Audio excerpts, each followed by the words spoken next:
Yemek adasına ve mutfağıma hoş geldiniz. Bugünkü tarifim çok lezzetli, üzerinde kıtır kıtır yanmış şekeriyle çok lezzetli bir tatlı yapacağız.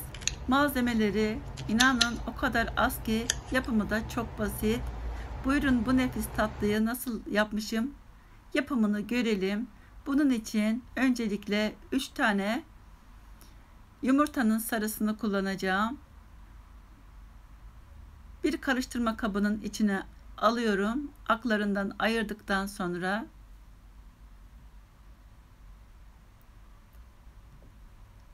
daha sonra üzerine 3 yemek kaşığından daha az toz şeker ekliyorum.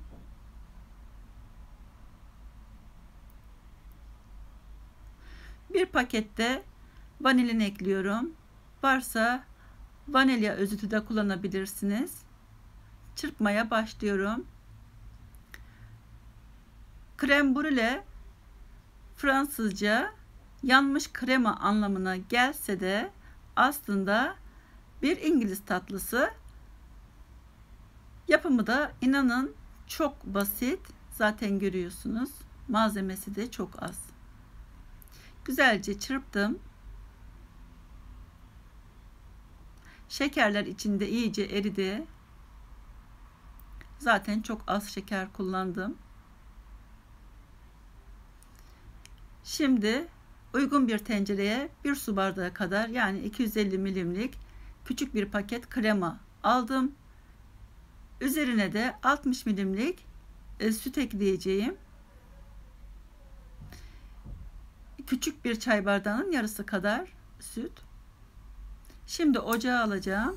Etrafında köpükler oluşana kadar, yani kaynama noktasına gelene kadar sütü ısıtacağım. Sütümüz ısınırken ben tekrar yumurtaları çırpmaya devam ettim.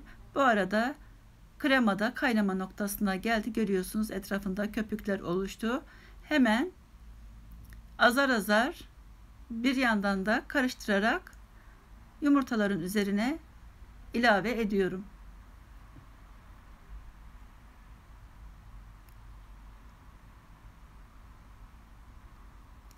Güzelce çırpıyorum.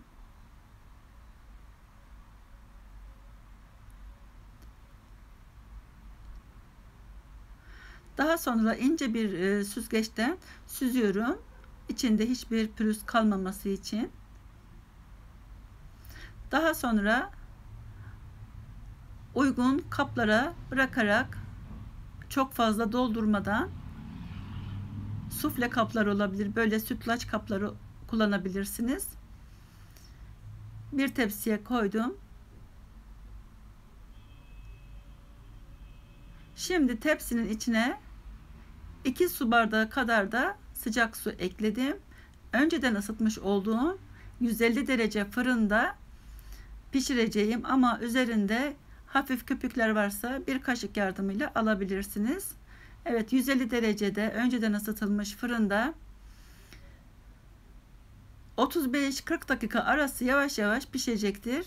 Evet, pişti. Şimdi çıkarabiliriz.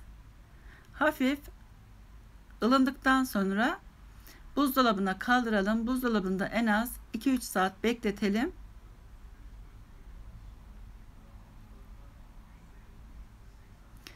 Evet, buzdolabında en az 2-3 saat bekledikten sonra üzerine esmer şeker ekleyelim. 1 tatlı kaşığı kadar güzelce yayalım her tarafına. Güzelce yanması için.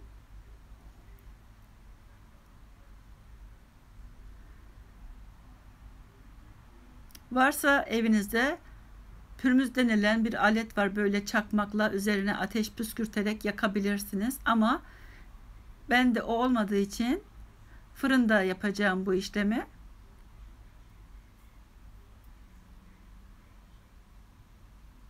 Evet, yeteri miktarda üzerine kaplayacak kadar esmer şeker kullandım. Esmer şeker yoksa beyaz toz şeker de kullanabilirsiniz. Hiç fark etmez. Ama orijinalinde esmer şeker kullanılıyor.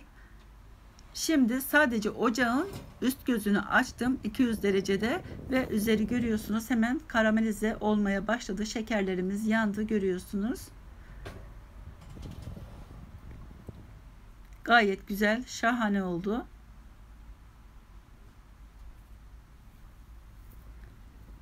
Şimdi hepsini teker teker çıkaracağım.